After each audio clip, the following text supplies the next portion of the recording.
Scene 1. Freddy Fazbear's Pizza. A car pulls up in the driveway in front of Freddy Fazbear's Pizza. A man gets out of the car. The man looks up at the building. Mike, so this is the place that they told me to go to? Mike, reading the sign in front of the pizzeria. Freddy Fazbear's Pizza. Mike, well, I guess I'll head inside and start my shift. 30 minutes later. Mike, okay, I have been wandering around this place for the last 30 minutes and I am bored and I'm also a little hungry. Mike, I bet I can find something in the kitchen that I can eat. Mike walks into the kitchen. Well, let's see what I can find in here that I can eat. Looks around. Ooh, pizza. Well, not exactly what I wanted, but hey, I gotta at least eat something to keep me going, I guess. Mike takes a bite of the pizza. Mike spits out the pizza in disgust. Ew, this pizza is cold. Well, since I am in the kitchen, I guess I could try and find a microwave to warm this pizza up. Let me take a look around. Mike looks around the kitchen to try and find a microwave. Seriously? This place doesn't have a kitchen, Seriously? This place has a kitchen but not a microwave? What kind of a restaurant doesn't even own a microwave?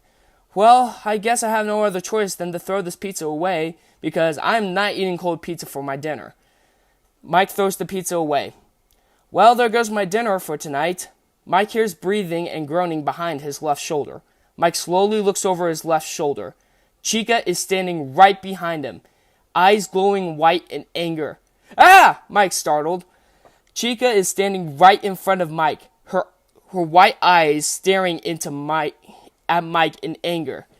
Mike standing completely frozen in fear. Mike thinking, still in fear. Okay, how am I going to get myself out of this situation? Chica is blocking the door. Maybe when she makes her move to try and attack me, I should be able to escape the kitchen back out to the dining area. Yeah, that's what I'm going to do. All I have to do is wait for the right moment to move when she makes her attack. Sorry if I do that because I don't want the thing to go black, my camera, because if it goes black then the stream is going to end. So I do apologize if I touch the screen, so ignore that. Chica jumps at Mike to try and attack him. Now, Mike thinks. Mike dodges Chica by moving to the right. Chica crashes into an oven. Yes, it worked. Now I gotta get out of here. Mike runs towards the kitchen door. Mike, ... Mike looks back at Chica. Chica turns around and looks back at Mike viciously with her white eyes still in anger. Mike, thinking, what am I still doing here? Mike exits the kitchen to the dining area. Okay, I think I'm set. 3 darkness surrounding the whole room. 3 white glowing eyes appear in the darkness. White glowing eyes hovering over Michael. Oh, I forgot to say it's, never mind.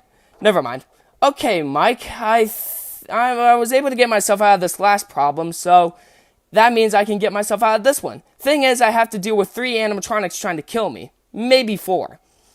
I just got this job last week, but I have to do what I gotta do in order to protect myself from this monstrosity.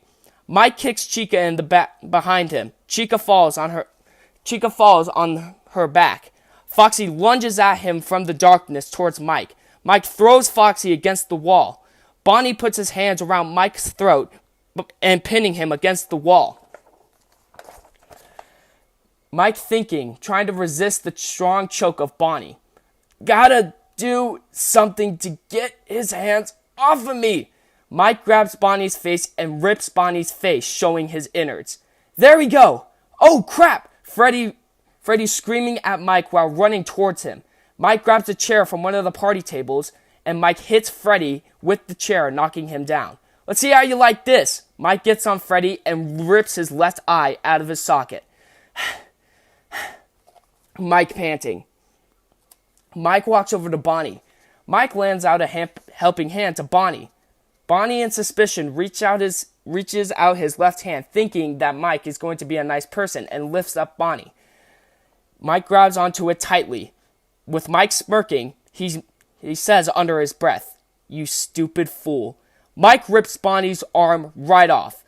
But Chica wraps her hand around Mike's head, causing a vice head grip, kind of like 2 hands getting on your head. Pause. Her hands, Mike is thinking. Mike grabs Chica's hands and pulls them away from his head and rips off her hands. Mike, panting. All of them are shut down. Well, I guess the only thing I have to do now is wait until the end of my shift. Later, in the morning, Mike's manager pulls up to the pizzeria and gets out of his car. So, how was your first night here? It went really good. Really good. Well, that's great to hear. Well, I'm gonna be going now. Alright, take care. Scene 2. Mike is in his car driving on the road home. So before we continue on scene 1, I want you guys to, while I'm reading this, I want you guys to try and imagine what I'm going through with the script. So, because I'm not going to be like, oh, this happens and this happens, but sometimes I will. So, yeah, so just try and imagine this in your head, because, just try and imagine this as you're in FNAF, and just try and imagine as your Mike, the main character of this script. So, just try and imagine this in your head.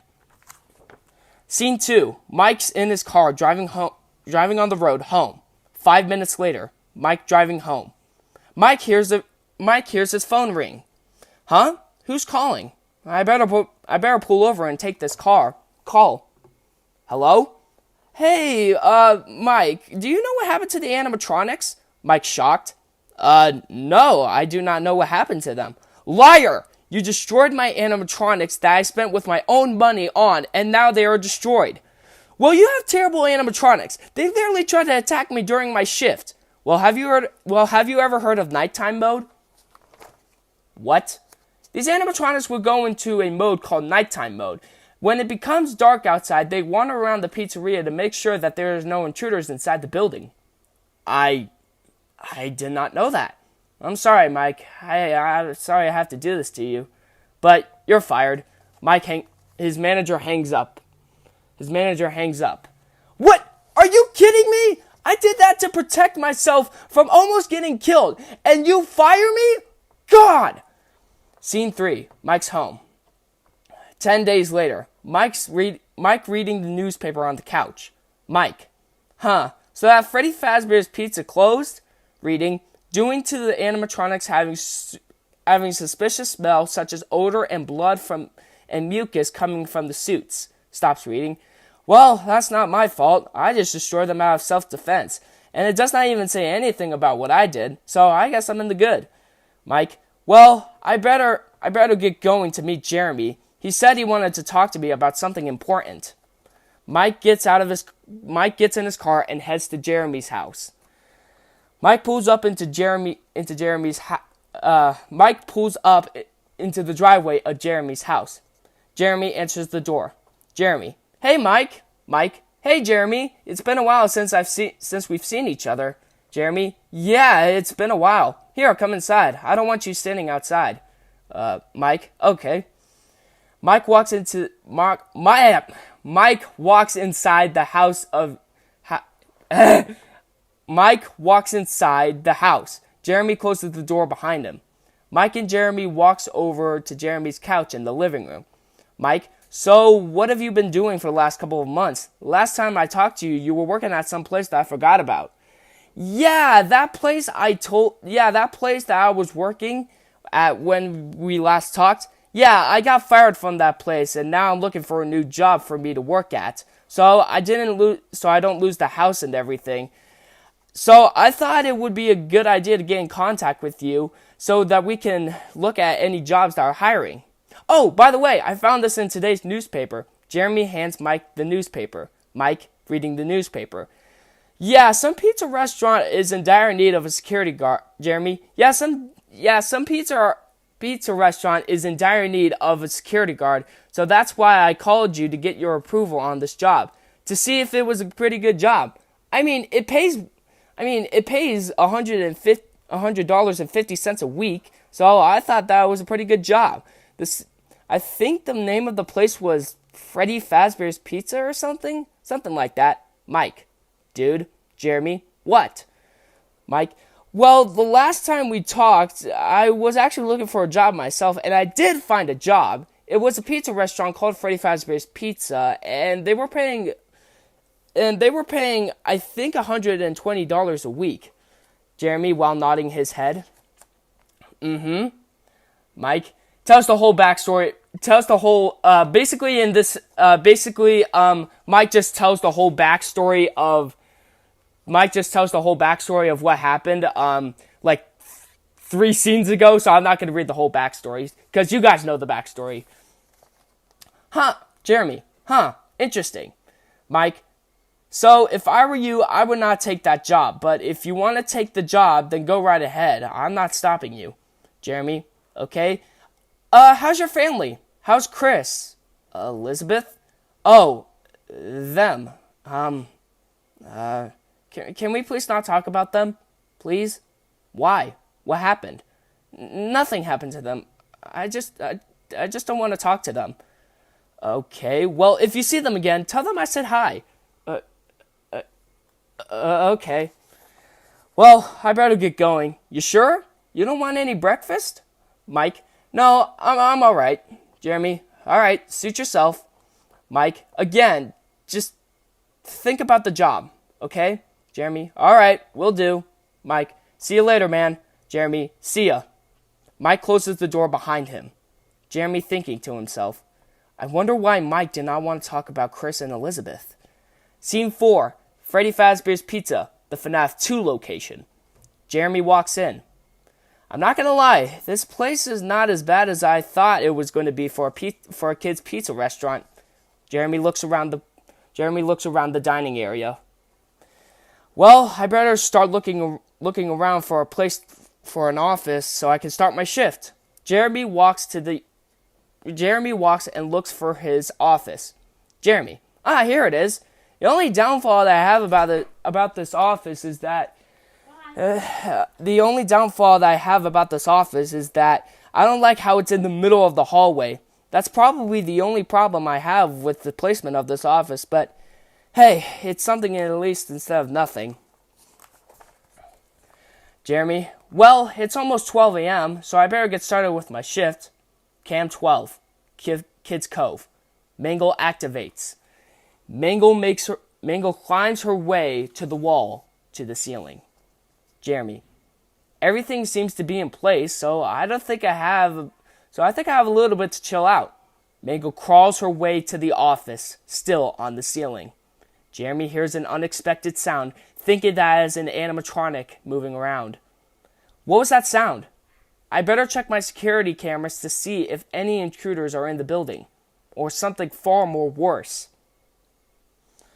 Jeremy flips up his security monitor. Mangle hovers over Jeremy. Jeremy, in the process of putting his monitor down. I guess it was nothing. Anyways, back to my... Mangle bites Jeremy's head right off his body. 2 days later, back at Mike's house. Mike, another pizzeria shut down? Reading. Due to the security guard working there prior to when the incident occurred, head has been bitten off by the Mangle animatronic malfunctioning. This event will now be referenced by Fazbear Entertainment as the Bite of 87. Stops reading. Mike, in disbelief and sarcasm. The Bite of 87? Why is it called that? It's not even that historical. It's not like that event will go down in history as the most gruesome bite in history. Mike, well, whatever. Poor security guard, though. That was a gruesome way to go out. I better head over to Jeremy's house and tell him about this. Mike hops in his car and heads over to Jeremy's house. Mike knocking on his door. Jeremy, you home? Mike waiting on Jeremy's doorstep. Mike thinking, why is he not answering the door? Mike, well, I guess he's not home. I'll come by later and tell him. Mike gets back in his car and heads back home. Mike sits back down on the couch. Mike reaches over to the newspaper that he was reading before he went over to Jeremy's house and reads more. Mike reads about the article about the incident and carefully. Mike reading. The security guard head was found in the mouth of the animatronic that was killed by the security guard's head was found in the mouth of the animatronic that killed the security guard, Jeremy Fitzgerald. Mike in shock and disbelief and sadness. Jeremy? No, I refuse to believe that Jeremy took that job and died from an animatronic that supposedly malfunctioned and bit his head off. My friend is gone. I refuse to believe that Jeremy is dead. Scene 5. The cemetery. At the graveyard. Mike in sadness. ... Mike reading the tombstone in front of him. Jeremy Fitzgerald. Through 1987. Mike. I told you not to take the job. If you never took the job, this would have never happened. Why did you take the darn job? You should have listened to me, Jeremy. God, I don't know whether to be mad or sad. Oh, I should just go home and get my mind off this. But I'm sorry, Jeremy. And I will miss you as my friend and my true friend. Mike walks away from the grave. 30 years later, at Mike's house. Mike reading the newspaper. Big sigh in disappointment. Another one of those pizzeria places opening again. But this time it's a horror attraction. I don't think I'm going to apply for this job, especially after what happened to Jeremy. You know what? No.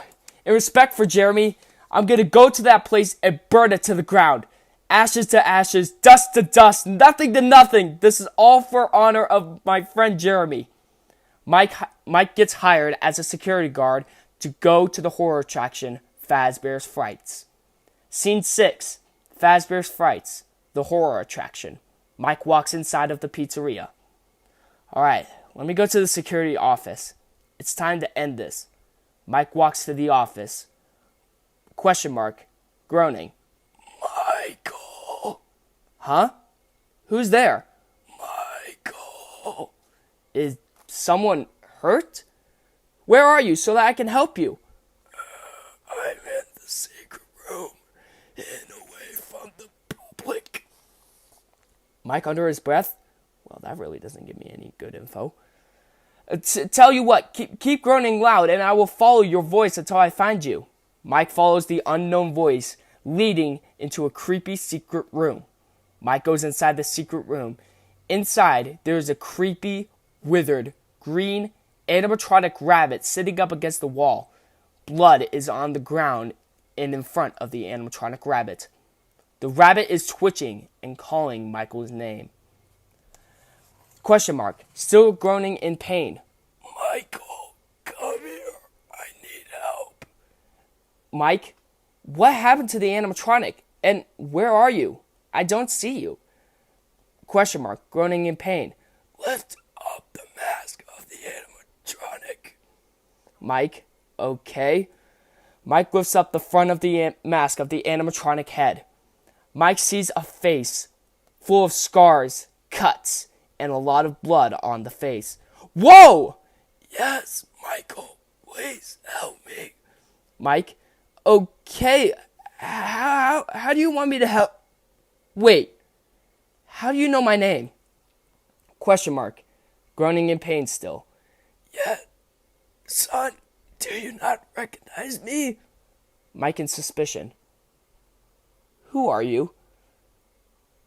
Michael, it is me, your father, William. Dad? Hey, son. Mike, breaking down in tears. Dad, I missed you so much. Mike goes in for a hug. I would love to hug you, son, but I'm trapped in this spring lock suit, and I don't want you to get hurt. What's a spring lock? Well, it's kind of a long story, but I'll try and put this short and simple. This suit that I am in is a spring lock suit, and the suit was designed to be used as an animatronic in a suit. But the thing is, spring locks will malfunction when they get wet, meaning the spring locks will go off, allowing the suit to go into a mode called animatronic mode. And when that happens, the spring lock will go into your body and end up killing you. But in that process of death will be slow and painful, and you can't even call for help because your lungs will be full of your own blood. So therefore, the only thing you can do in that situation is die a slow, painful death. William, and that is why I don't want you to hug me, because I don't want you to get hurt, unlike Chris and Elizabeth. Yeah. So, what are you doing in this place anyways? It's not a safe place. Why are you here? Mike, well, I was going to light this place on fire because of what they've done to Jeremy. William, well, what did the company do to Jeremy? And what are you talking about? Are you talking about Jeremy Fitzgerald? Yeah. And he got hired to a new pizzeria back in 1987, and one of the animatronics malfunctioned and went into his office, and the animatronic bit his head off. Now they call it the incident as the bite of 87.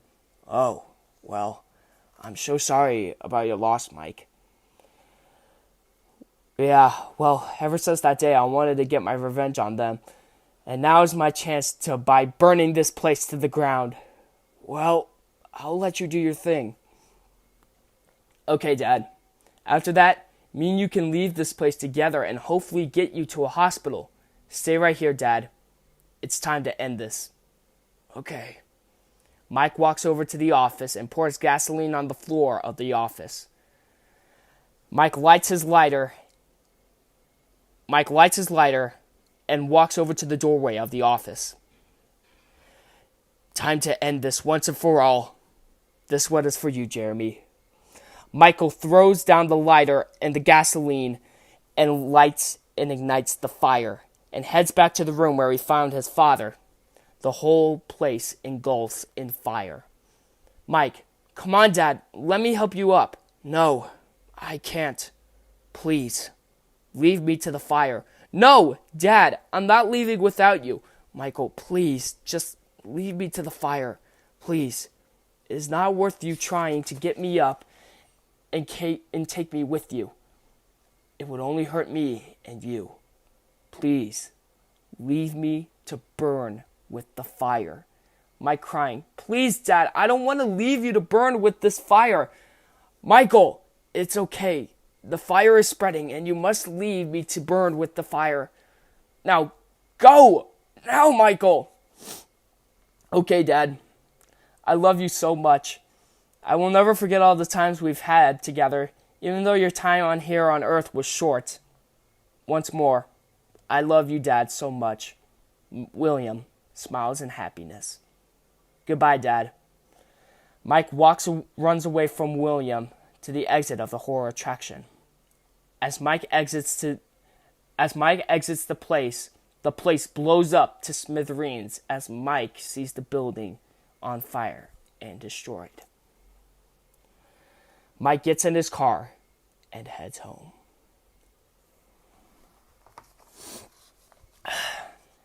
Scene 7. Mike's home. We're not even halfway. What page am I on? 17. Jeez, we're not even halfway. So get comfortable because this is going to be a long script. Scene 7. Mike's home. Mike gets home. Mike walks into the living room and closes the door behind him. Well, my father is gone. Big sigh. Well, I might as well go to bed to get my mind off things. Besides, have a long day today. I had a long day today. Mike gets in bed and goes to bed. Dreaming. Dreaming. Fredbear's Family Diner. Wow, your brother is a bit of a baby, isn't he? It's hilarious. Mike, maybe we should get a little closer. He would love that. Chris, no, please no. Mike and his friends pick up Chris and walks over to Fredbear and Spring Bonnie. No, I don't want to go. Mike, you heard the man. He wants to get even closer. Ha ha ha. Mike, hey guys, I think he said that he wants to give Fredbear a big kiss. On 3. 1, 2, 3. Mike and his friends shove Chris inside of Fredbear's mouth while his friends are laughing at him. Mike and his friends. ... Chris's body falls to the ground. Oh my God. What have I done? This is all my fault. I'm so sorry, Chris. Mike starts crying. A few days later, in the dreaming days, Mike is at the hospital, sitting beside Chris's bed, the sound of a heart rate monitor in the background. Mike, can you hear me? I don't know if you can hear me. I'm sorry. You are broken. We are still family. Do you still believe that? I am still here. And I will put you back together. Heart rate monitor. Flatlines. Mike crying. No, Chris, I'm sorry. This is all my fault. Stop streaming. Mike opens his eyes. Mike thinking. Huh? Why can't I move? Help! Help! I can't even talk. What is going on? Freddy, Bonnie, Chica, Foxy appears on the right and left side of his bed. Razor-sharp teeth and razor-sharp claws.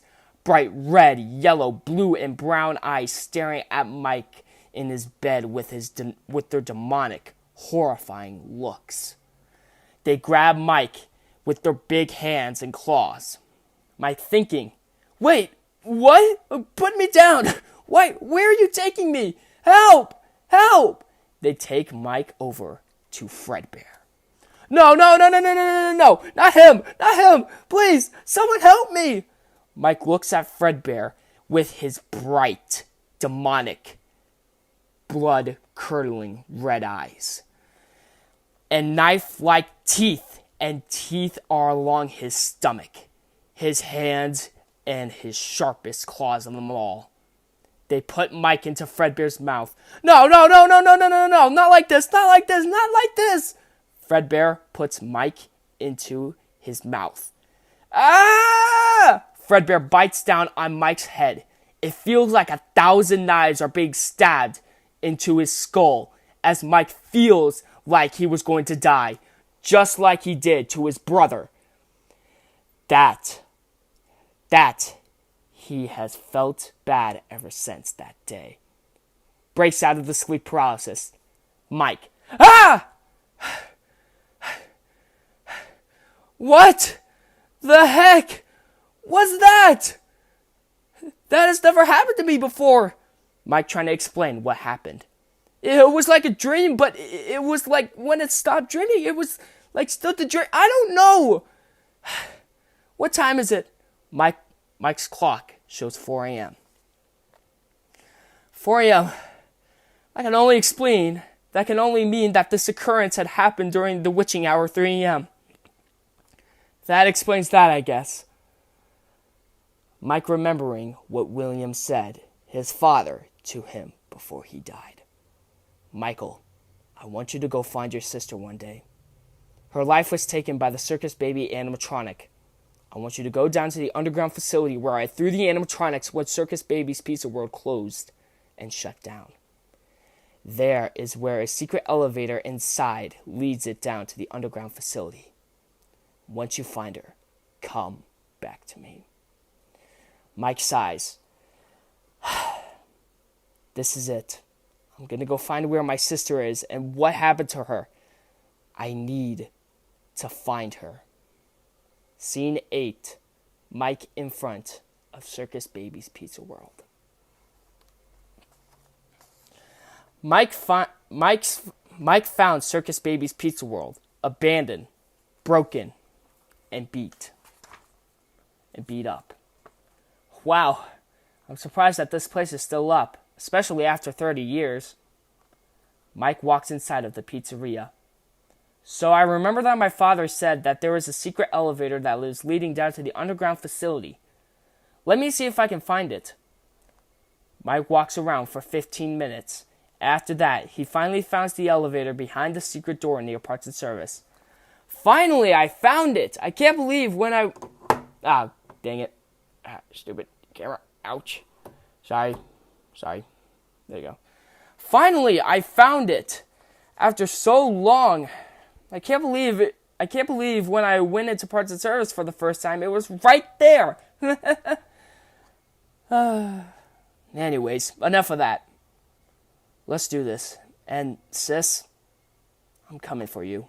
Mike enters the elevator and presses the red button down inside the elevator. The elevator starts moving downward.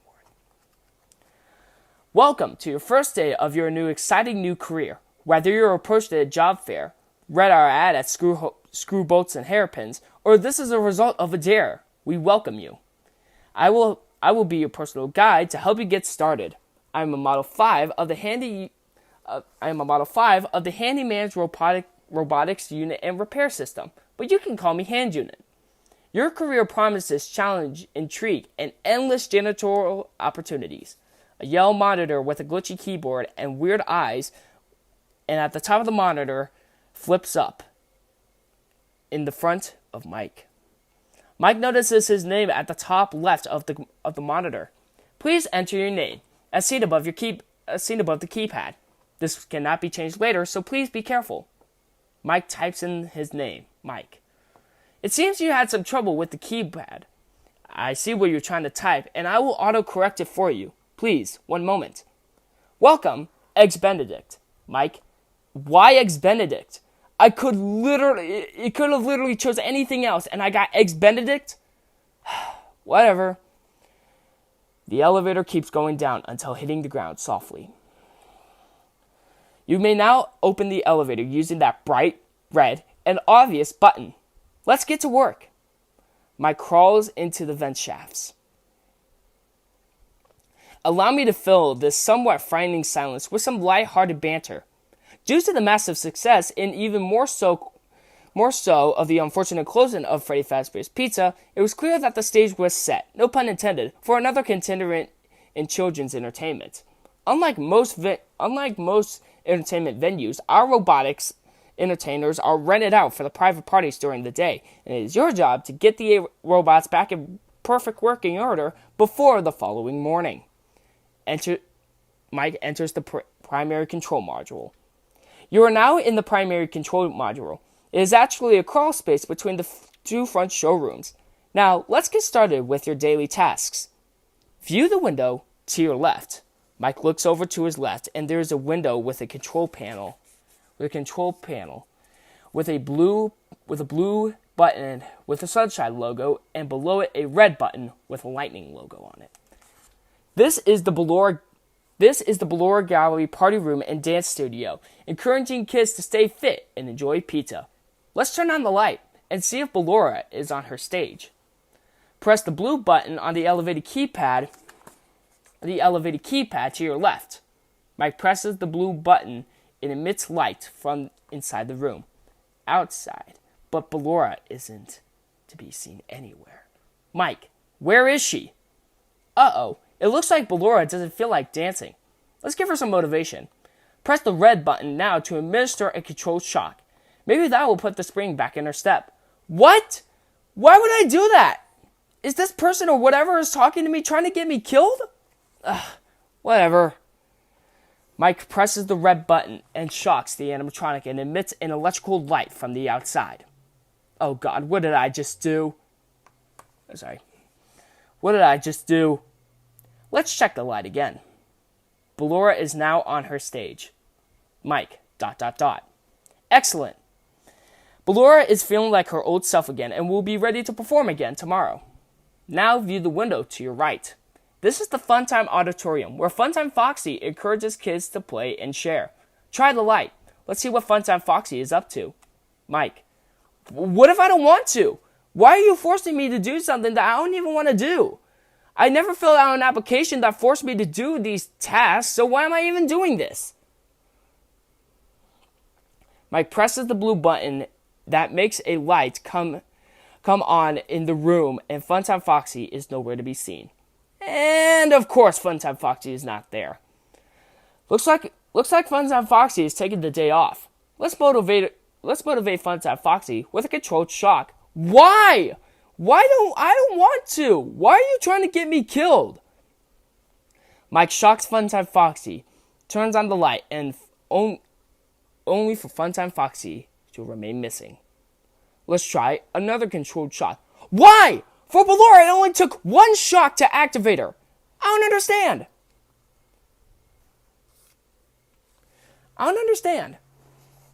Shocks Funtime Foxy once more. Turns on the lights and funds Funtime Foxy on their stage. Oh, there he is! Hand unit. Looks like Funtime Foxy is in perfect working order. Great job. In front of you is another vent shaft. Crawl through it to reach the Circus Baby control module. Whatever. Hold on 1 minute. What's the next scene? Because my back is actually getting a little, here, I'm gonna, go ahead and get a new chair because I'm actually sitting on a piano bench right now, so I'll be right back. I'm on, whatever, so I'm on 25, so I'll be right back, guys, don't go anywhere, I'll be right back, because my back is killing me. Alright. I'll be right back.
Okay, sorry about that. That just took forever. I do apologize for that. Alright. I'm back. Now I have gotten a new chair. Okay. Let's continue. So what were we on, 25? You think so? Yep. Alright. I'm much better now. Is the stream still gone? Yes, it is. And we only got one person watching. It's okay. I don't care. Well, I actually do care. Mike. Big sigh. Whatever. Mike crawls into the vent shaft in front of him. Computer voice. Motion trigger. Circus gallery vent. Mike in confusion. Huh? Mike exits the vent and into circus gallery control module. I can't say that. Oh, God. Crawling through that vent was uncomfortable. On the other side of the glass is Circus Baby's auditorium. Let's check the light and see what Baby is up to. Mike turns on the light. Nothing shows on the other side of the glass. Looks like a few of the lights are out, but we can fix that later. Let's encourage Baby to cheer up with a controlled shock. How many shocks is it going to take to activate this animatronic? 1, 20, 100, 1,000? Mike activates a controlled shock. Turns on the light to not see Baby. Hand unit. Let's try another controlled shock. Mike activates another controlled shock. Baby is still nowhere to be found. Let's try another controlled shock. Mike in anger smashes the red button activating controlled shock, and Baby is still nowhere to be found. Hand unit. Great job, Circus Baby. We knew we can count on you. That concludes your duties for your first night on the job. We don't want you to feel overwhelmed, otherwise you may not come back. Please use the vent behind you, and we will see you again tomorrow. Finally! I finally get to leave this place. Oh, wait. Mike remembering. Michael, I want you to go find your sister one day, since her life was taken by the Circus Baby animatronic. Mike snaps out of the remembering. I need to find Elizabeth.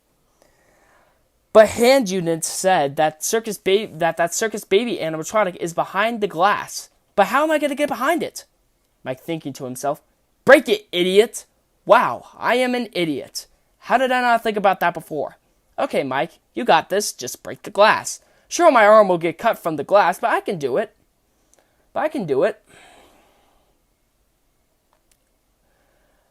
Here we go. Mike is attempting to punch the glass, but then all of a sudden, all the lights go out unexpectedly. Mike, wait, what? What happened to the lights? And Judah never said anything about the lights going, I don't recognize you. You're new. I remember this scenario, however.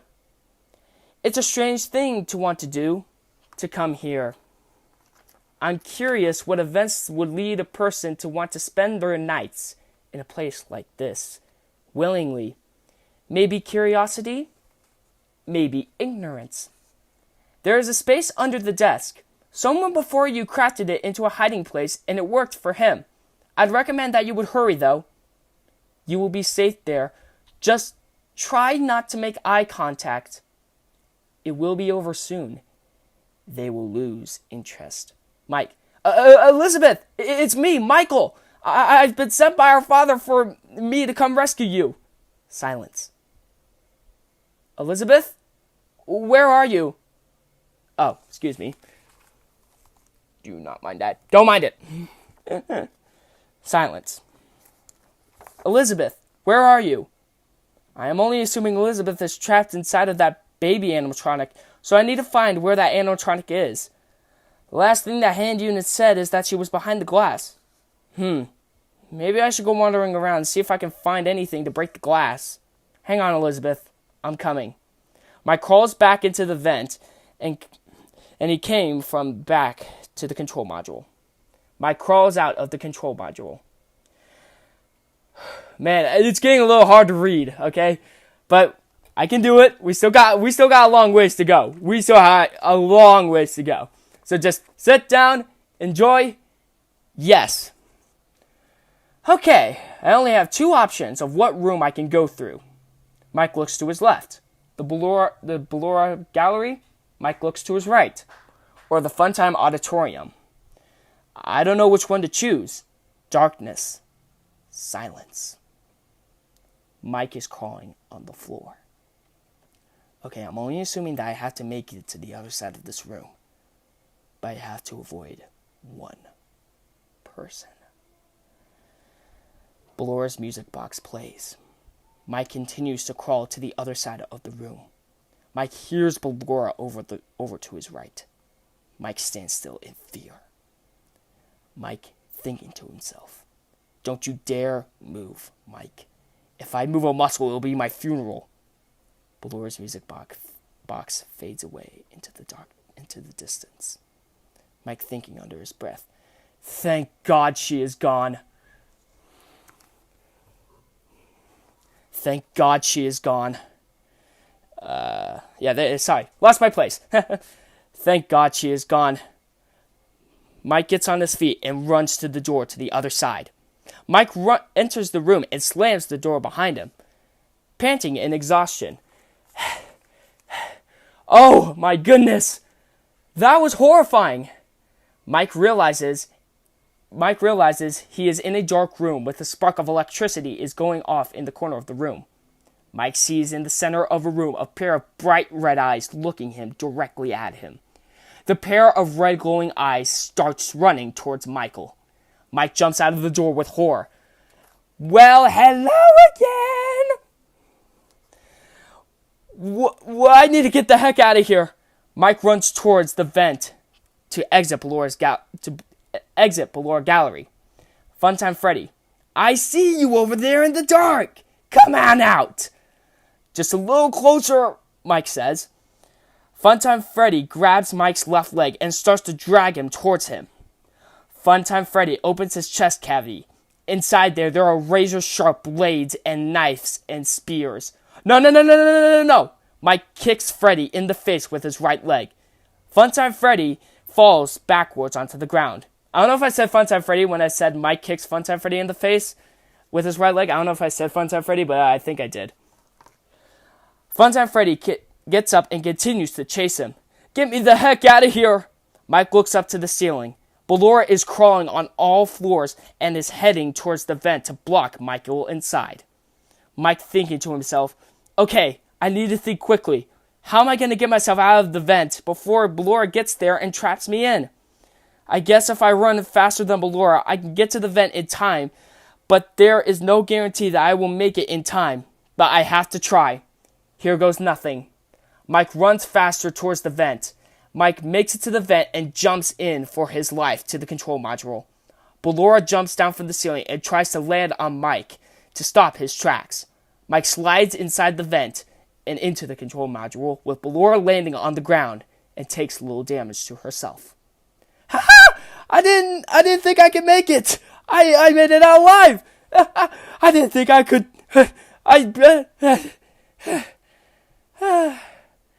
Okay. Well, I guess I could go through the Funtime Auditorium.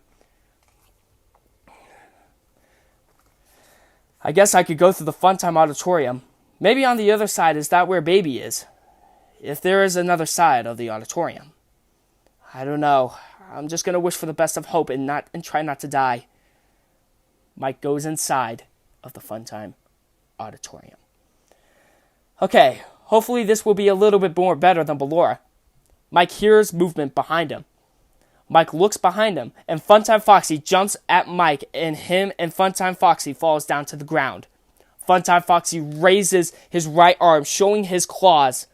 Mike's leg from under Funtime Foxy kicks him across the room.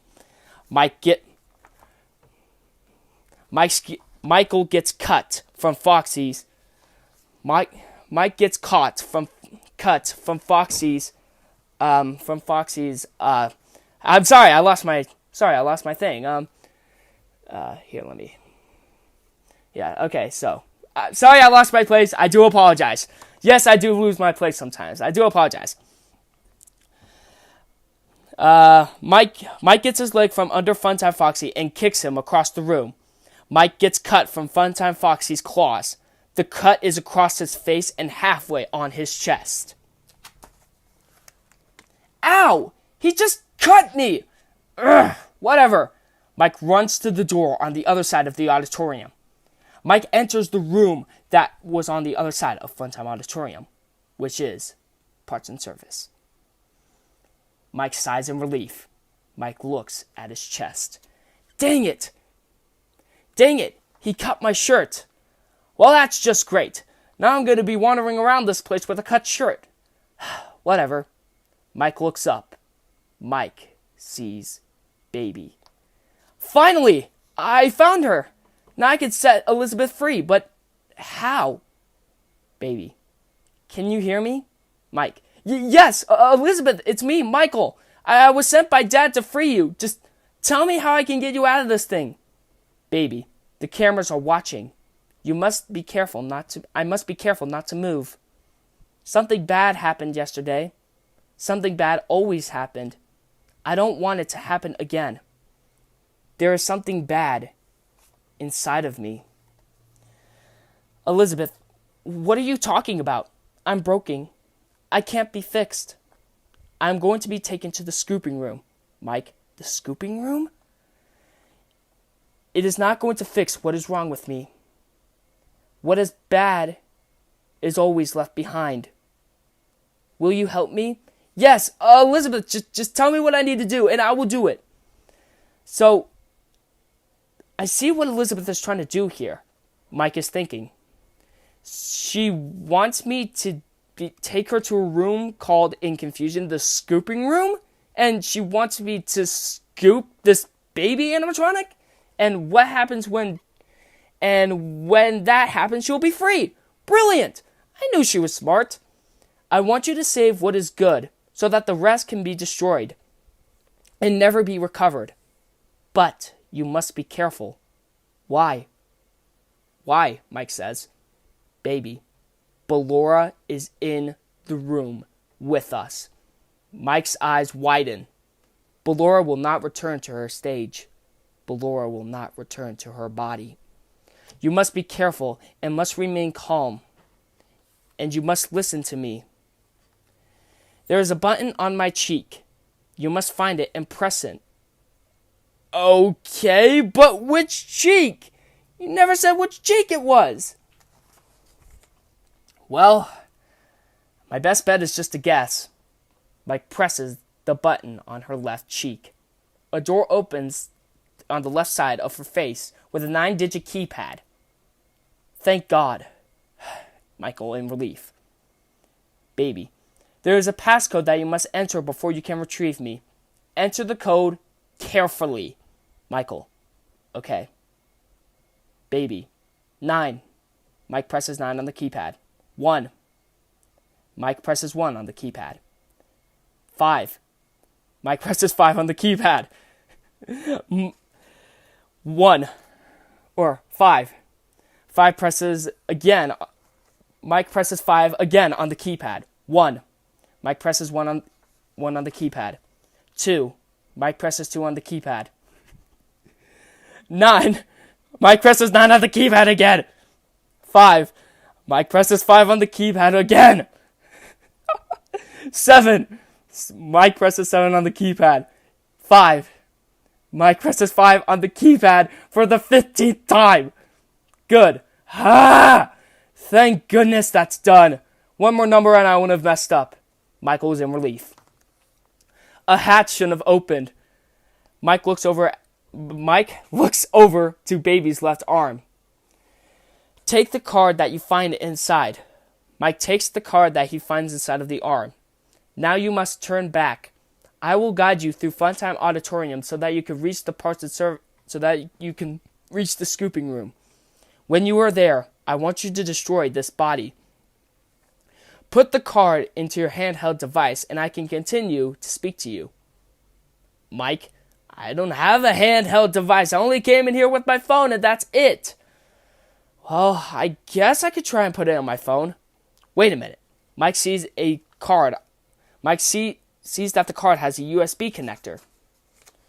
I could just plug this into my phone. Yes. Mike pulls out his phone and plugs the card into his phone. I hope this works. Now press the green button to your left. Mike looks over to his left and sees a green button. This will send me to the scooping room. Mike presses the green button. The conveyor belt starts to move to the left of Mike. You must follow my instructions in Funtime Auditorium. Ballora is going to follow you. She will try and catch you and get you. I will help you avoid her. She will not follow you inside of the scooping room. She is afraid. Go back now. Whew. I'm actually getting tired right now, but I have to keep going for you guys. Whew. I mean, we're only on 35, and we have like 130 pages to go.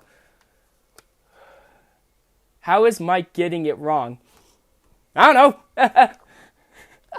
I don't know. All right, here we go.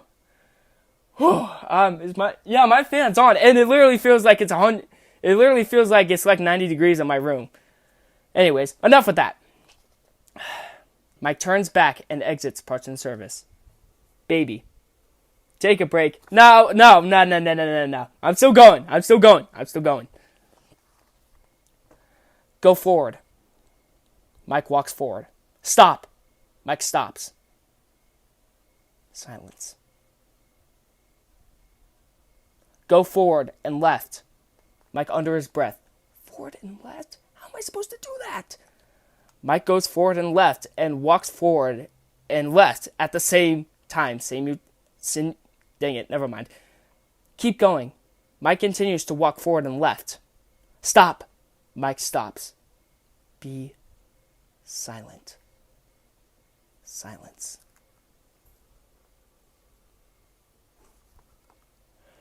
Go forward and left. Mike goes forward and left. Stop. Mike stops. Go forward. You are almost there. Mike goes forward. Stop. Mike stops. She's right in front of you. Mike's eyes widen in fear while shaking in fear. Don't move. He is here to help, Ballora. He is not here to hurt us. Ballora, he is here to help us. Little silence. Go forward. Ballora is behind you. She is afraid of the scooping room, and she will not follow you inside.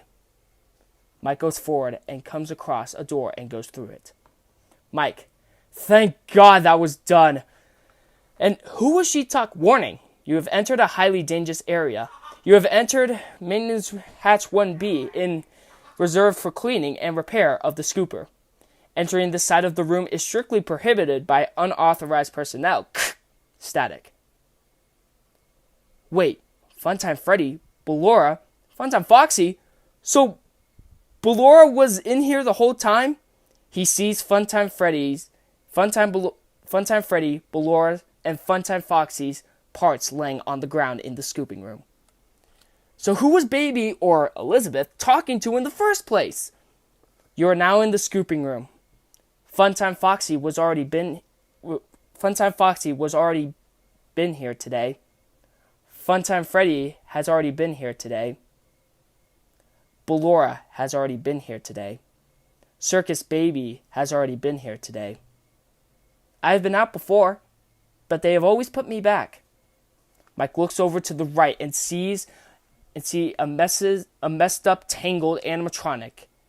He sees a body full of wires and his eyes and clown mask on his face. Mike's eyes widen. What is that?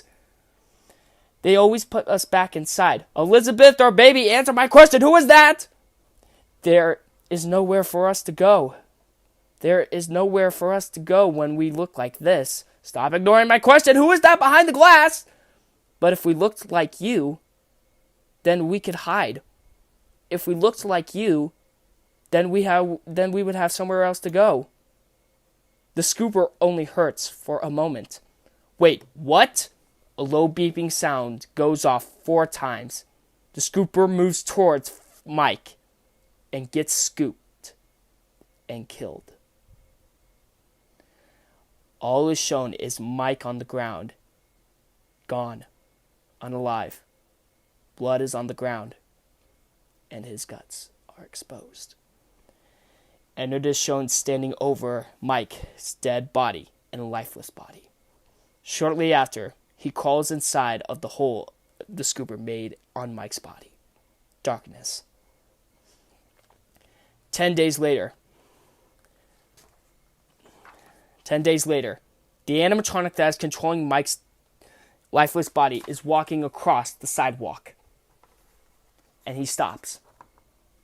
Michael's lifeless body is twitching, and Mike's body throws up. Entered.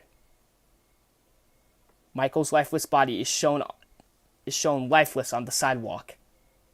You won't die. Baby said you won't die continuously. Mike rises up from the sidewalk and walks off. Fades to darkness. Mike. Father, it's me, Michael. I did it. I found her. She was right where you said she would be. She was there, and she did not recognize me at first. Then she thought I was you. And I put her together, just like you asked me to. She is now free, but there is something wrong with me. I should be dead, but I am not. I have been living in the shadows, and there is nothing and the only one left for me to do now. I am coming back to find you. William/Springtrap moves forward. Darkness. Scene 9. Freddy Fazbear's Pizza Place. Whew. I really hope you guys are enjoying this story, because this is taking me for a long time. Whew. Jeez. Oh, man. Man. We are officially 40 pages into the whole script, and we still have a long ways to go. And we're only on FNAF 6. And we still have the whole security breach to go. Great. I'll be right back. I'm going to go get a drink of ice cold water, and I'm going to bring it to my room so so I can drink something before I die of dehydration. So I'm going to go ahead and be right back, and we are on scene 9. All right, I am back. All right, I am back. Thank you guys so much for being patient. I got my glass of ice cold water so I have something to drink while I am continuing to read the script. All right. Scene 9, Freddy Fazbear's Pizza Place. Mike. Hi, I'm here for a job interview. Ah, yes, I was expecting you. Please, take a seat. Okay. Mike takes a seat. Alright, well, first things first, my name is Henry, CEO of Freddy Fazbear's Pizza Place, and also founder. Hi, my name is Michael Afton. Henry, wait, are you the son of William Afton? In confusion. Yeah, I am. Man, I have not seen one of you guys in years. What do you mean? Well, I used to work with your father back in the day. We made robots together. Really? Yeah. We created so many memories during that time. The stories that I could tell. But we would be here forever. Yeah.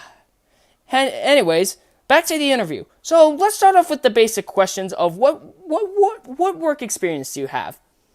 Well, I worked at 3 pizzerias with Fazbear Entertainment.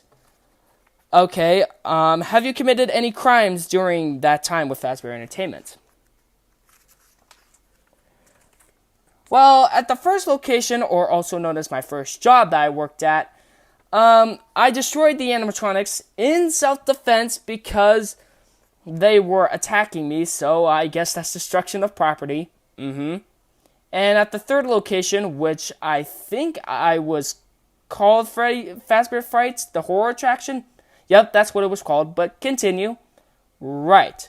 And I blew that place up, so I guess that's arson. Okay. And I believe that's about it, so in my opinion, I don't think any of those things I did are not that severe. Well, we usually don't hire criminals, but let's move on to other questions, then I will make my decision. Okay. So now on to the business side of things. First and foremost, what are you willing to do for this company? I will do anything and everything that I could do. No homo. Sorry. Okay, so next, what are you willing to achieve to make this company greater and better? Well, I will create a wonderful pizzeria where everybody can come and enjoy food and animatronics and that this company provides. And yeah, that's the spirit. We want you to become a successful entrepreneur that we know you can become. But there is one thing that you must know. Well, what is that?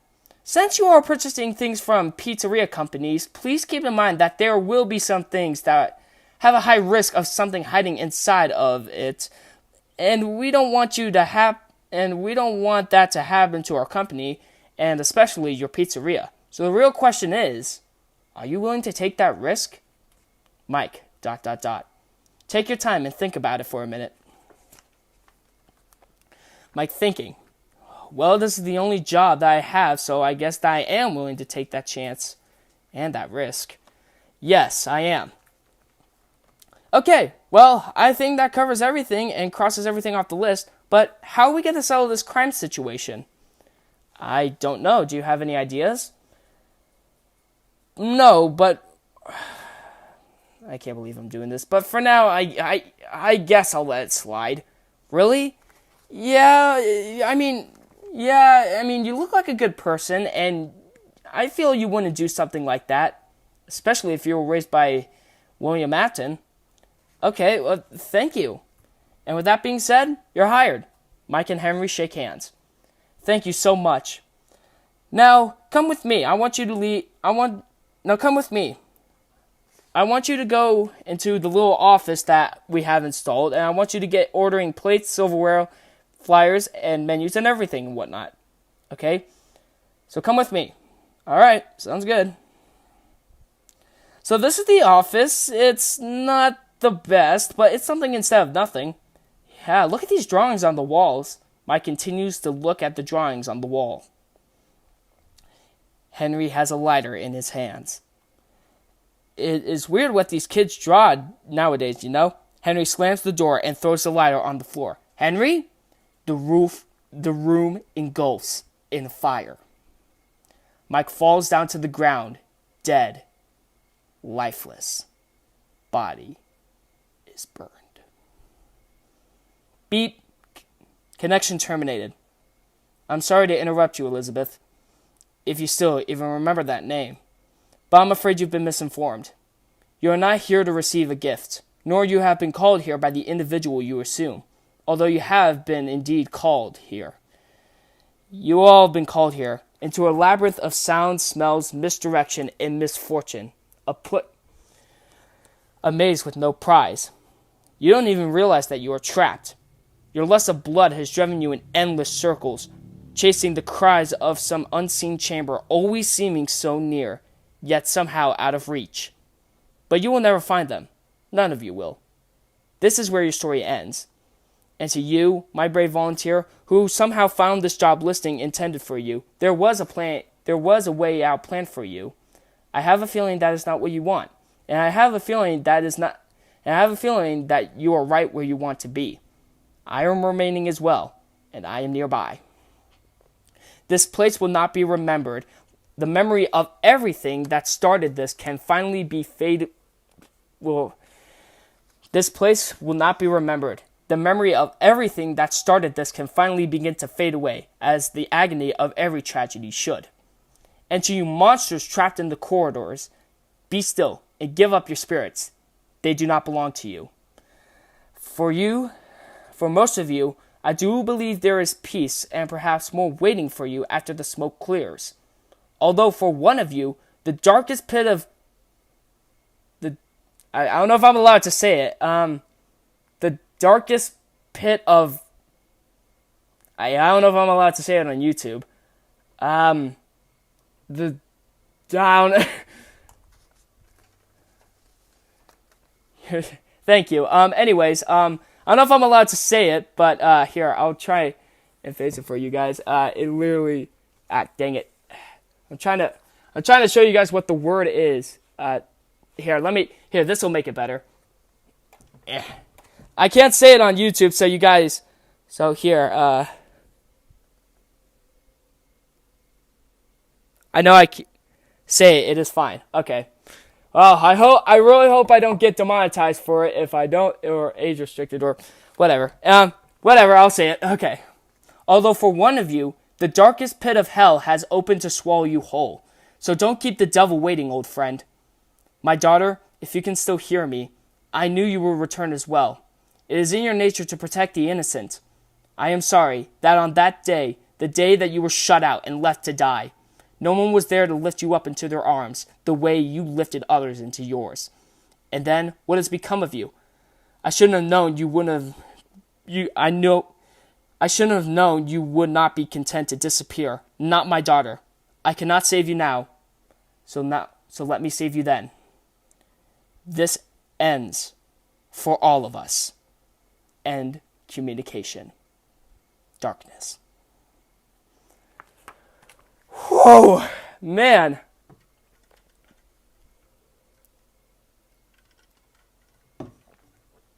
Don't mind me. Scene 10. Scene 10. William opens his eyes. Huh? What? Where am I? Why am I in this office?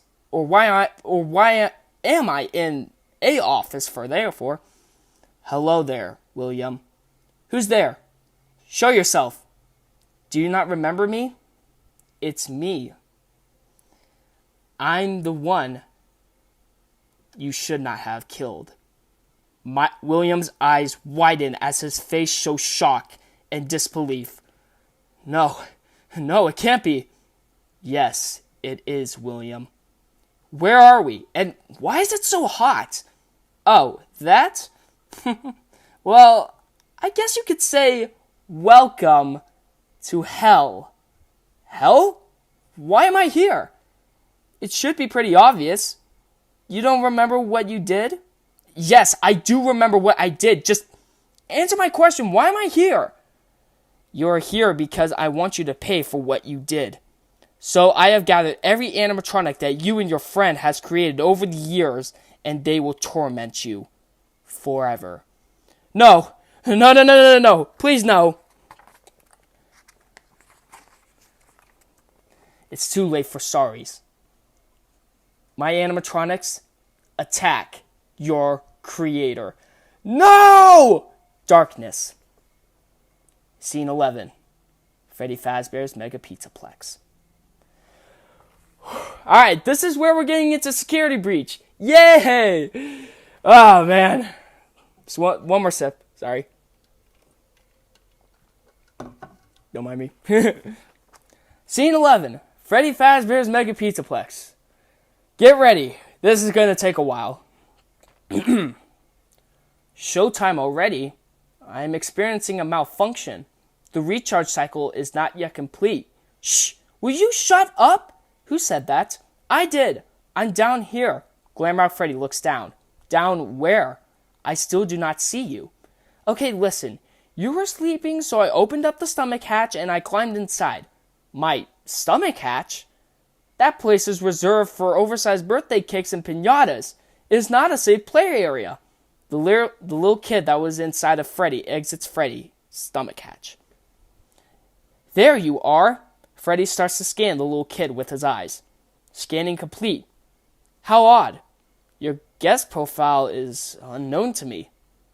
Who are you? I'm Gregory. Gregory. I will notify the main office. Calling failing sounds. Huh. Connection error. I cannot connect to the main network. It's her. She cut you off. She's not going to let you call for help until she finds me. Who? Who's looking for you? Your mother? Shh! I hear footsteps! Gregory looks out the window in Freddy's room. That is our security guard. She can help. No! I don't trust her. Why not? I have no idea who she is, but she's trying to get me. Isn't there some other way for you to communicate with me besides talking so loudly? Take this. It is a novelty Freddy Faz watch. Freddy opens his stomach hatch with a prize box inside. Gregory spins the little handle on the box, and the Faz watch comes out of the box. Gregory closes. Gregory closes his stomach hatch.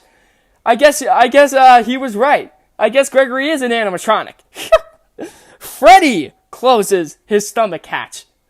Gregory hears beeping sounds coming from the watch. What was that? I am sending you an encoded message. Gregory looks at the watch on his arm.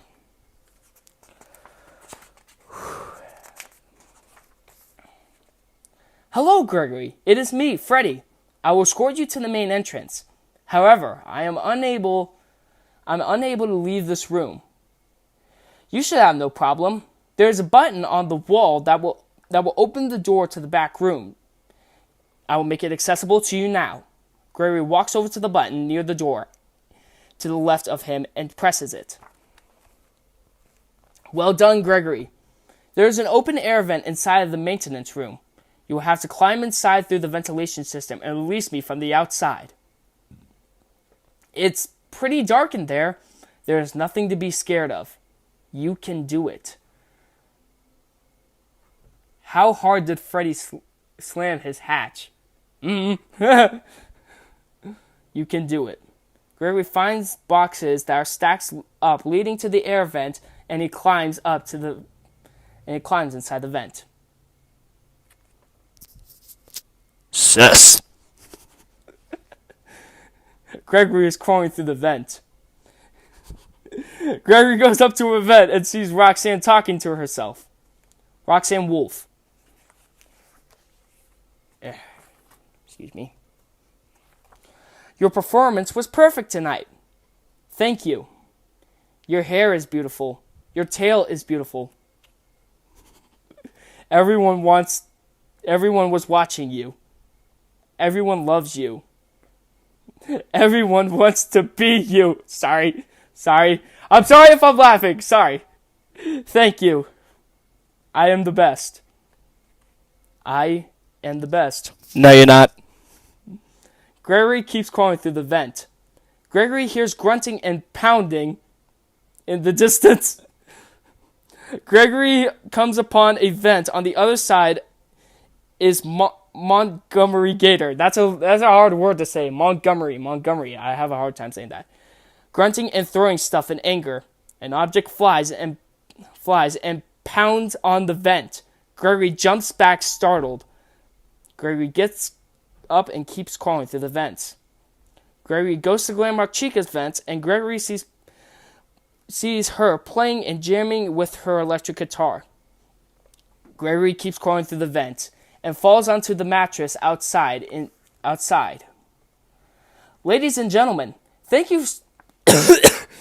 Apologize. Oh, wait, I should apologize. I'm sorry. Ladies and gentlemen, thank you for visiting, and we hope you have enjoyed the show. Freddy and the gang are pretty tired, but they will be back again next week after a few days of scheduled maintenance. Please make your way towards the building where you will be given novelty glasses, a voucher for 1 free soda refill, and where you will sign a legal disclaimer releasing us of all liability that might have happened during the show. Have an awesome night, and we will see you again soon. Gregory walks over to Glamrock Freddy's door. The stupid door won't open. Oh? You are going to need a photo pass to open the door. Apologies. I assumed you had one already. Well, you should be able to find one at the convenience counter. Gregory goes under an upward door. Gregory finds a prize box near a Glamrock Freddy cardboard cutout. Gregory turns the spin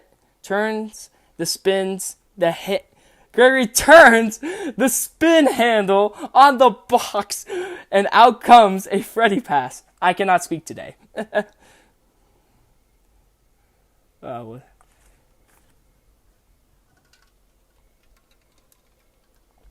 my goodness. Good job. Now, please, come let me out. Gregory walks back over to Freddy's door. The door opens. Way to go, superstar! I knew you could do it. I know how to get us out of here. Climb back inside of my chest cavity. There is still time, but we must hurry. If I am spotted, I will certainly be taken back to my room. I will escort you through the main exit through the utility tunnels. It is the safest path. Okay, but you better be careful moving around. I don't want to be crushed and twisted into a meat pretzel.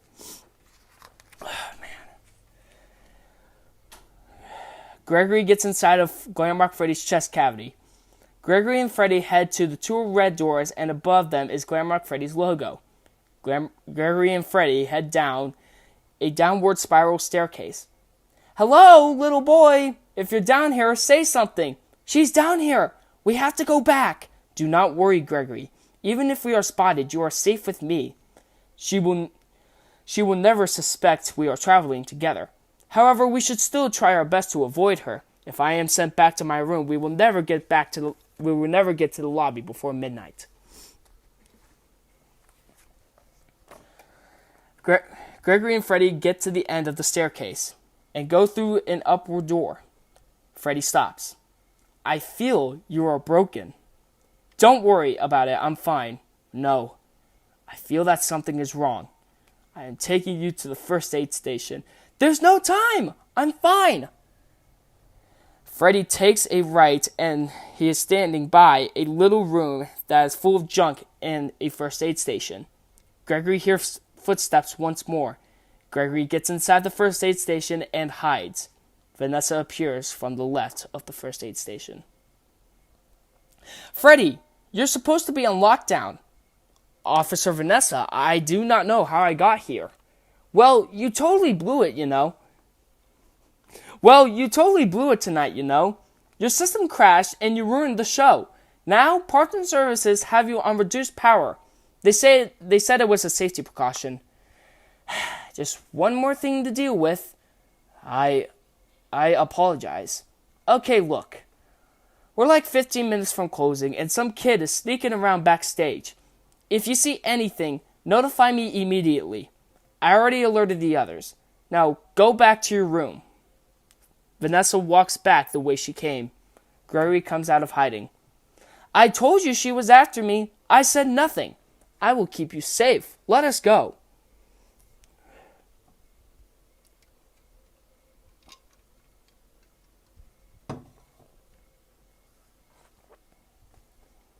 Gregory gets back in. Oh, sorry. Water cold. Gregory gets back inside of Freddy's chest cavity. Gregory and Freddy continue to walk from where they came. Where are we? We are now underneath the Pizzaplex. These utility tunnels connect to all of the attractions. We can go anywhere in the building? Correct. Fazzer Blast, Monty Golf, Roxy Raceway. They are all accessible to staff, with high enough clearance, of course. Guests are never allowed down here, but yours is a special situation. Gregory and Freddy come across a closed gate and take a left that is leading to an upward staircase. Gregory and Freddy reach the top of the stairs and into a room with junk and a big red and cyan tube with a piece of glass in the middle.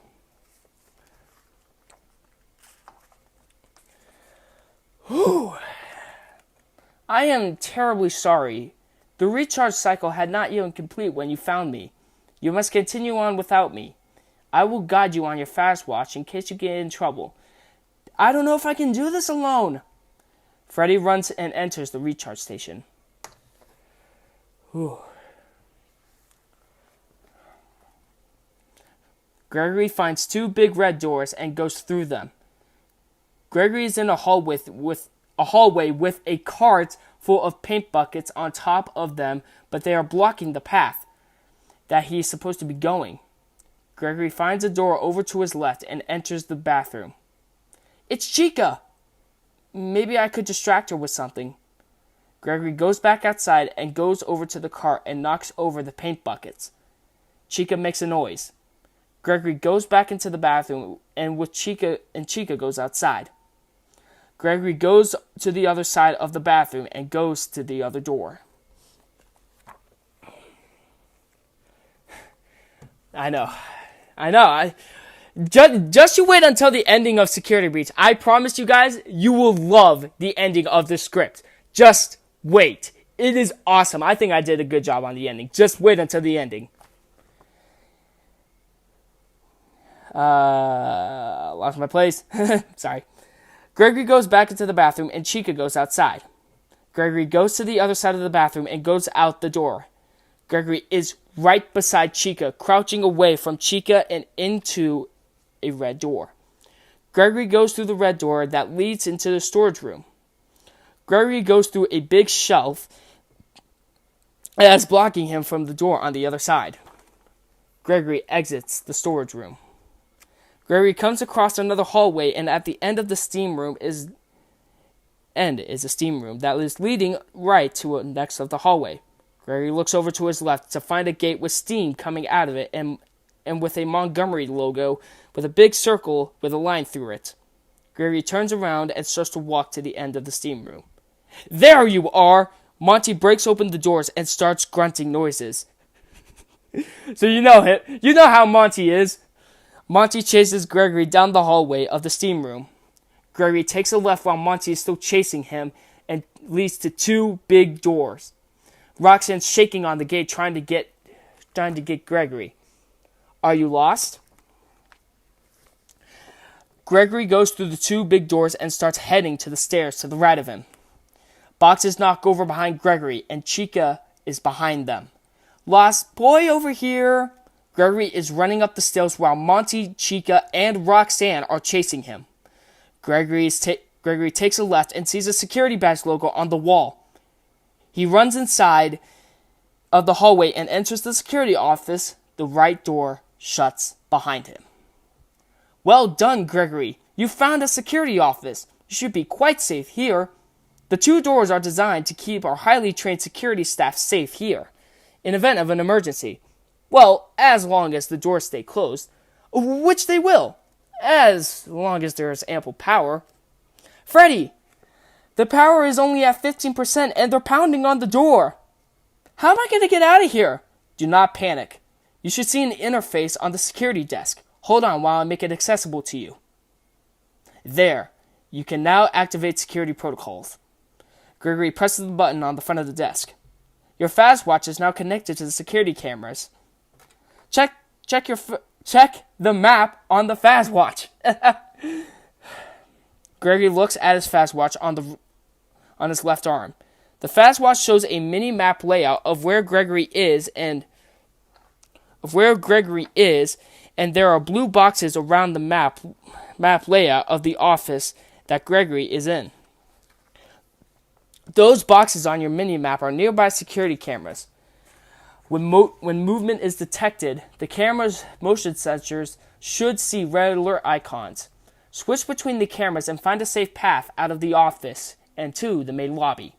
The left door of the security office opens and Gregory exits the office. Gregory walks out into the hallway that's facing to the left with a dumpster and a few boxes over to that same left. Gregory walks over and takes another left.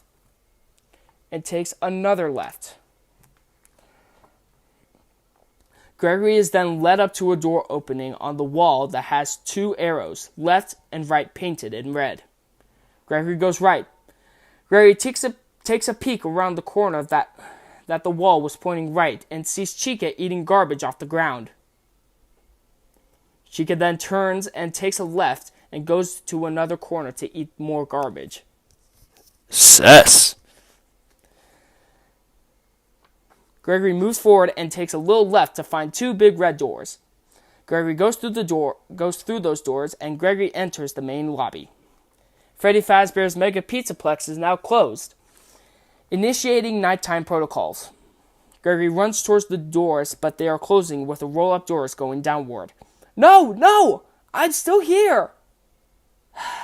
Now what am I supposed to do? How unfortunate, Gregory. You missed your chance. But there is still hope. You should be able to escape when the security doors reopen at 6 a.m. Until then, keep moving and try not to draw attention to yourself. If there is any way out, I will help you find it. I promise. How long have I been streaming for? Like an hour? Oh, geez, I've been streaming for like an hour and a half. Whew. I think I might make a part 2 to this, but I'll try and keep going. I want to see how much battery I have left. Or, excuse me for a second. I need to check how much battery I have left. Yeah, 60%. Yeah, I think I might actually make a part 2 sooner or later. I might make a part 2 because I don't think I'll be able to get through the whole script in today's stream, but because I don't have anything else to charge, because if I try and charge my phone, then that means my microphone and my headphones will go out. So that means I can't bass boost you guys when I want to. Sorry. Anyways, so I might make a part 2, but I am not done.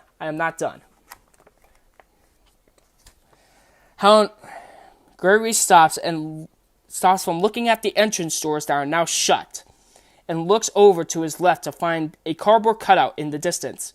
Gregory goes towards it. As Gregory reaches the cardboard cutout, he finds another wind-up prize box. Behind it is a cardboard cutout of Freddy, Chica, Freddy, Chica, Montgomery, and Roxanne. Above it says, "Get a complimentary entry pass." Gregory opens the prize box, and out comes a complimentary entry pass. Jeez. There's something there. I'm sorry if I keep drinking the drink. I'm really exhausted, but I'm going to keep going for you guys. Whew. Gregory opens the prize box, and out comes a complimentary entry pass. Gregory walks to the entrance of the main lobby and pushes the turnstiles, and they open. Well done, Superstar. You have accessed the lobby. Unfortunately, that complimentary entry ticket does not allow you to enter the pizzeria. You can find an upgrade machine in customer service. Gregory goes all the way to Gregory goes up the stairs and takes a left into a restaurant called the Faz Pad. Gregory then enters the kitchen and through another door. Gregory goes downstairs and takes a left to customer service, and he finds a yellow box with Freddy-shaped head. He inserts his pass inside of the machine. It ate my pass! Perhaps there is a way to hack it back out. Try Glamrock Gifts. They have a lot of trinkets, knickknacks, and doodads. Gregory goes to Glamrock Gifts and gets the free gift.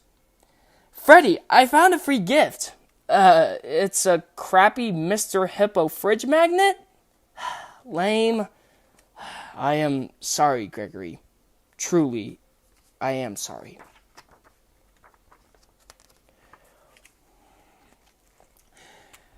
Gregory heads back to the Faz pad and puts the magnet on the machine, and out comes the pass, but it is not Gregory's complimentary entry pass. Yes, the magnet scrambled the machine. Aw, man, now it's some kind of daycare pass? That is great news. I will meet you in the daycare. The entrance is on the second floor balcony. Gregory runs up the stairs to the balcony and into the doors of the daycare. Gregory enters the daycare from the roll-up door. So what I say by roll-up door is kind of like I don't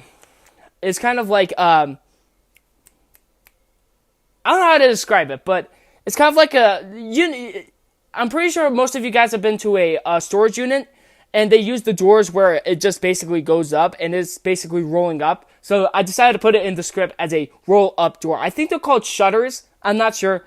Just, you know what I mean. I hope. Gregory, I am unable to reach you. Check the daycare security desk and for a security badge. Then please let me in. Gregory wanders around the daycare and finds a slide at the top of it says slide into fun.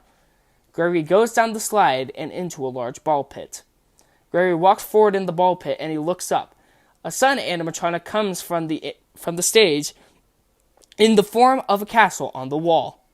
Ho, ho, ho! The sun animatronic dives into the ball pit. Gregory continues to walk forward in the ball pit, and the sun animatronic jumps out of the ball pit and grabs Gregory. Okay, I'm probably gonna do the worst impression of the sun. I'm gonna do the worst impression of the sun. Kellen. Hello, new friend. You're sure up late. Are we having a slumber party? Where are all your friends? Voice crack. We can finger paint, tell stories, drink fizzy fads until our heads explode, and we stay up all night. There is only one rule. Keep the lights on. On. Gregory knocks over the stuffed barrels beside him to cause a distraction. No, no, no! What a mess! Oh, which one is the bottom? Which one is the top? Clean up, clean up! Gregory looks behind him and sees a desk/counter with a rainbow on it at the top of it. Gregory goes behind the desk. New friend! This area is off limits! You're gonna get us in trouble! Gregory finds a mini Freddy head case and presses the nose of the case, and it makes a little honk noise and opens up. Inside of the case is a card, and on top of it says security. As Gregory takes the card from outside of the case, the power shuts off. No! No! Why would you do that? Lights on! Lights on! I warned you! I warned you! The sun makes a horrifying scream and shortly after falls behind the desk. No, never mind. Naughty boy. That is the worst impression of the moon. Naughty boy. The moon animatronic rises up from the desk with his moon-like face with red glowing eyes, crimson glowing red eyes staring into Gregory's soul. It's past your bedtime. You must be punished. The moon jumps onto the top of the desk and starts doing a little dance by lifting his legs up and down simultaneously. Nighty-night. The moon jumps up into the air and disappears into the darkness of the ceiling of the daycare. Sun is Santa. There you go.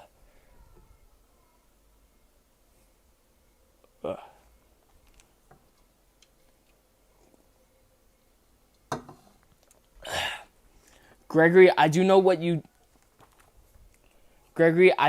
you just did, but the lights are in the daycare. You must find the emergency backup generators and turn them on. They're in the play structures. Gregory finds all 4 generators and pulls down the lever as the lights turn green. The lights turn on in the daycare. My original plan was to actually, make Gregory actually go searching around for them, but I felt like that would have taken too long and boring, so I just cut to him as he found them all and just turned them on. So, yeah. I feel like Bonnie is Monty, but he's just getting reshaped and new paint. Could be. Gregory goes back over to the desk and finds a flashlight in the Freddy head recharger. Gregory picks up the flashlight, and Gregory finds a red button near 2 wooden doors, and he presses it. The son picks up Gregory while carrying him outside of the daycare. Rule breaker! Rule breaker! You are banned from the daycare! The son throws Gregory outside of the daycare. Security alert! Security alert! Woo, woo, woo, woo! The son goes back into the daycare while closing the door shut. Where are you? Gregory hears Glamrock Chica over to his left and starts to run at Gregory. Gregory, jump in! We have to get out of here now! They have found you! Gregory turns around and sees Freddy waving with a smile on his face. With a smile on his animatronic face. I added that because I thought it'd be hilarious. Gregory jumps inside of Freddy's chest cavity. Go upstairs, and do not worry. They cannot find you while we are together. Gregory and Freddy head up green stairs with flowers on them up to the balcony beside the daycare. As they reach the top of the stairs, the power goes out. Darkness. Freddy's bright light up eyes turn on. We are almost out of time. We need to get to a recharge station. Immediately. Every hour the power is diverted to the recharge stations. When that happens, the lights go out. And when that happens, the daycare attendant is free to roam the building. It will find you. Gregory and Freddy turn around and they see the moon crawling fast towards them. Freddy runs faster towards the exit and entrance of the daycare. It's past your bedtime. Gregory and Freddy exit the daycare through the roll-up door going upward. Freddy runs fast towards the cyan blue light of the recharge station in the blackness and darkness. Freddy and Gregory successfully enter the recharge station. But Freddy's vision starts to go all glitchy and blurry. As Gregory struggles to see through the glitchiness and the blurriness, he sees a white rabbit with a blue bow tie and bright red eyes dancing from the left to the right of the recharge station. The white rabbit disappears on the right side of the recharge station. The glitchiness and blurriness stops and Freddy's vision became clear again. What was that? Glamrock Freddy, being stupidly funny. That is a fountain. A fountain is a decorative reservoir used for discharging water.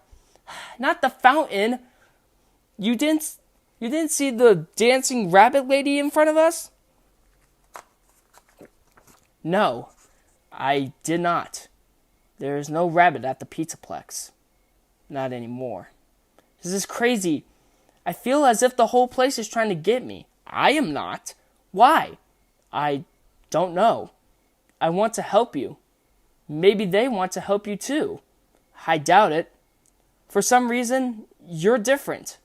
Gregory and Freddy exit the recharge station. The lights in the Pizzaplex turn on. Gregory gets out of Freddy's chest cavity. Good news! The front doors will open in 5 hours. Good news? 5 hours? I'm not going to last 5 minutes. Do not panic. If we ever get separated again, you can always call me on your Faz watch, as long as I have power, and I am able to reach you. Gregory walks to the elevator with Freddy following behind him. We should get moving. You can access the main atrium with your new security badge. Gregory enters the elevator with Freddy inside of the elevator with him. Gregory, I have identified 2 possible exit points. The main loading dock is located under the food court on the 1st floor. There is also a fire escape on the 3rd floor prize counter. Check your fast watch. I have marked both locations on your map. It appears that you do not have a fast map. You should be able to obtain one from the greeter on the outside balcony. Gregory presses the button in the elevator. The elevator starts to move with Gregory and Freddy inside of it. The elevator lands and beeps. The doors of the elevator opens. As Gregory walks out of the elevator, the greeter grabs Gregory out of nowhere and jump scares him. Prepare your ears. Hi, please take a map. Take a map. Gregory, scared, startled, and frightened, takes the map from the map bot. Thank you. Please enjoy.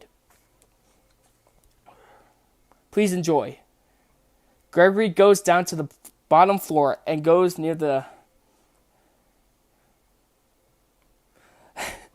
Gregory goes down to the bottom floor and goes to the salads and sides, and there's an open vent.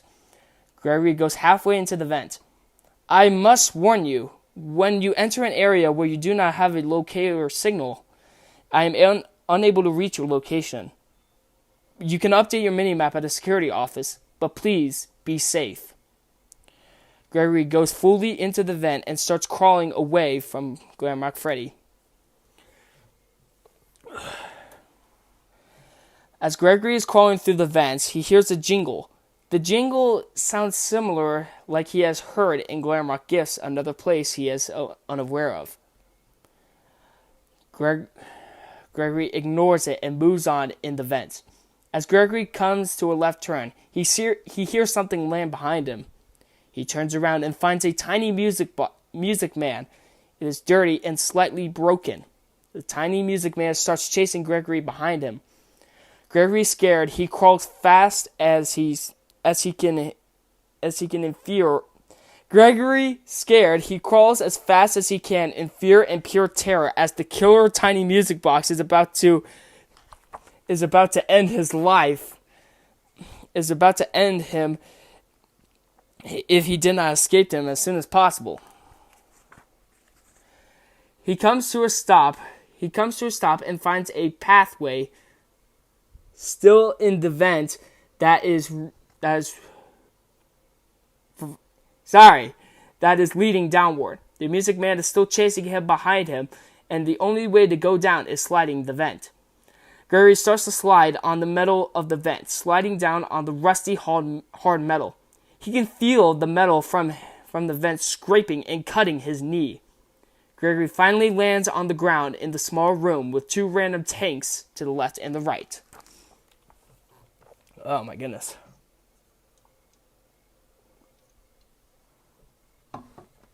I've been streaming for...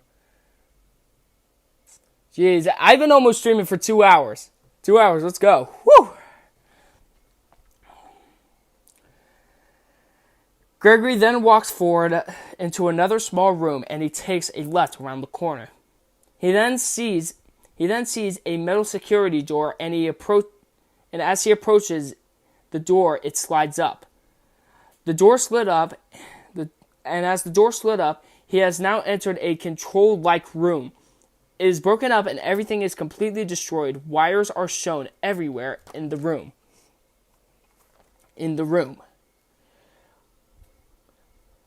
And the electricity sparks are coming from everywhere, from the wires. Gregory then exits the room and goes into another room once more. The room is like a walkway with rails and with the big white tanks, and underneath them are water.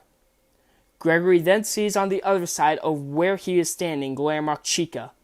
In fear, Gregory then tries to maneuver his way around Chica, trying to avoid her as much as possible. Gregory successfully escapes Chica as he goes into another room with desks and computers.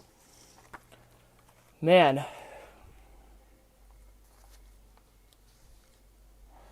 As Gregory is walking across the room, on the other side, where there is another door leading into the kitchen, Gregory appears right behind him.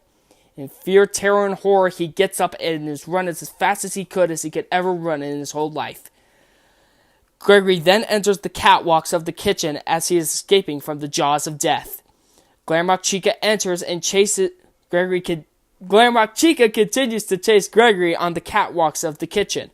Gregory then goes through the two doors, one being another blue door and another being a metal security door that slid up, and he has entered. He is safe. Gregory, are you... Freddy, are you there? I'm trapped. Chica found me and there is only one security door. How unfortunate. But I have good news.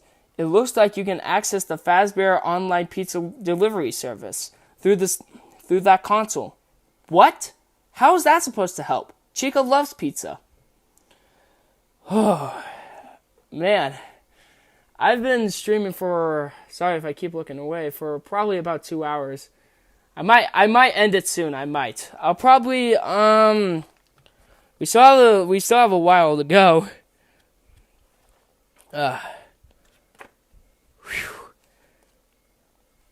I'll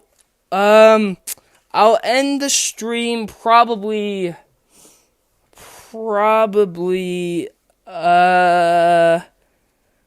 on page 70. Yeah, probably I'll end the stream on page 70. So we'll end it on page 70. So, and right now I'm currently on page 63, so it'll be a while, so no need to worry. Chica loves pizza. Gregory presses the green button in front of the big screen with a big purple button saying "Order now" with a little white and purple bear dressed as a chef. Welcome to the Freddy Fazbear's Mega Pizzaplex Quick Delivery Virtual Ordering System. Congratulations, you have been qualified for a free Supreme upgrade. Additional charges may apply. Let's get started. You are now in control of one of our highly qualified pizza making staff bots. Follow the instructions on the left of your screen to force the bot to make your perfect mouth-watering pizza. Yum, delicious. Yum, delicious dough. This dough needs some sauce. Sorry! Gregory finds the sauce dispenser, and when he does, he adds the sauce to the pizza. It is now time to add some cheese. Yum. He adds cheese. Let's get some delicious meat. Gregory finds the meat dispenser and adds it. I'm trying to keep my face so you guys can see it, but I'm trying not to I'm trying not to be like this so you guys can't see my face. So I'm trying to read it as good as possible. Gregory adds the meat. It is now time for the not meat stuff. Gregory finds the not meat stuff and adds it. Time to bake. An oven would be ideal. Gregory finds an oven and puts the pizza inside. Gregory waits a couple of seconds. The pizza comes out of the oven with a white box. Delicious. To ensure a safe and timely delivery, our cutting-edge pizza tracker allows you to deliver the pizza to your own home or residence. Additional mileage charges may apply. Gregory looks left and right from the oven. Glamrock Chica appears to the left of the pizza bot. Gregory pushes the pizza bot over. Pizza! Glamrock Chica bites the head off the pizza bot. Static on the screen in front of Gregory. Your pizza has now been delivered. How would you rate your service? Pick 2 that apply. Gregory runs out of the security office and down the stairs to the floor. He sees 2 big red doors that enter inside of the kitchen. At the top of the doors, it says exit to both. At the top of both doors, it says exit to the docks. Gregory goes through both doors and it leads him to the kitchen. Gregory hears a noise. Silence. As Gregory stands still in fear and concern, he hears crunching as if someone was eating something very loudly. The noise seems to be coming from the red oven. Gregory slowly moves from the doors he entered in and closer to the red oven. Gregory makes it to the other side of the room, still hidden away from sight. The crunching noises got louder. And then Gregory looks up slowly to see who or whatever was making that annoying crunching noise from in the front of the oven. He sees Grandma Chica. She was eating the pizza from the pizza bot she had made for her. Gregory looks down at the ground below. Gregory looks down at the ground below Grandma Chica's feet and sees Pizza Bot. Pizza Bot lying on the floor, withered and broken, ripped apart and damaged. Gregory covers his mouth, trying not to let out a scream to not attract Chica as his face shows terror and horror.